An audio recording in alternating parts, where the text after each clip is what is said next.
ছবি বের করলেই আমি শেষ করে নিয়ে নেব।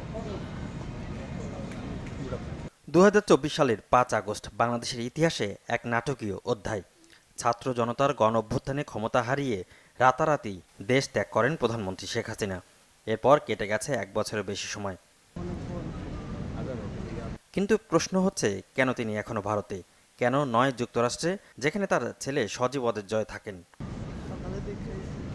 গণ অভ্যুত্থানের সময় তার সরকারের বিরুদ্ধে ভয়াবহ ক্ষোভ তৈরি হয়েছিল। নিহত ছাত্র, নিপীড়ন আর মানবাধিকার লঙ্ঘনের দায়ে শেখ হাসিনা এখনও জনরোষের কেন্দ্রে। দেশে ফিরলে আদালত, প্রতিশোধ আর রাজনৈতিক ঝুঁকি সবই তাকে ঘিরে ফেলতে পারে। ভারত তাকে দিচ্ছে সেই নিরাপত্তা, এক প্রকার রাজনৈতিক আশ্রয়, যেখানে তিনি নিরাপদ এবং ভারতও তাকে রাজনৈতিকভাবে নিয়ন্ত্রণে রাখছে।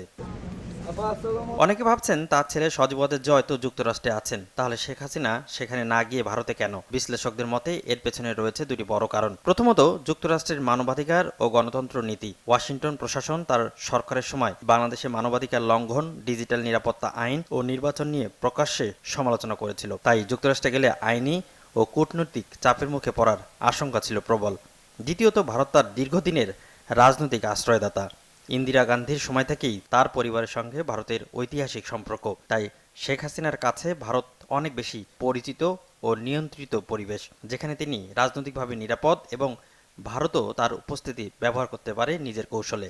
বঙ্গবন্ধু শেখ মুজিব সহ আমাদের পরিবারের যাদেরকে হত্যা করেছে, ছোট 4 বছরের শিশু যার হাত থেকে রেহাই পায়নি, তাদের ছোট রাসেল রেহাই পায়নি, তাদেরকে এরা কি করে তাদের দেশে আশ্রয় দেয়? ভারতের জন্য শেখ হাসিনা শুধু একজন প্রাক্তন প্রধানমন্ত্রী নন, বরং আঞ্চলিক রাজনীতির এক বড় মিত্র। তার শাসনামলে ভারত পেয়েছিল সীমান্ত সহযোগিতা, সন্ত্রাস দমন এবং দক্ষিণ এশিয়ায় প্রভাব বাড়ানোর সুযোগ। তাই দিল্লি তাকে হারাতে চায় না, বরং রাখছে নিজের কাছে একজন স্ট্র্যাটেজিক কার্ড হিসাবে। ভারত থেকে শেখ হাসিনা হয়তো অপেক্ষা করছেন আওয়ামী লীগের ভবিষ্যৎ নেতৃত্ব গঠনের পরিকল্পনা, পরিস্থিতি অনুকূলে এলে ফিরে আসার কৌশল। সবই চলছে পর্দার আড়ালে।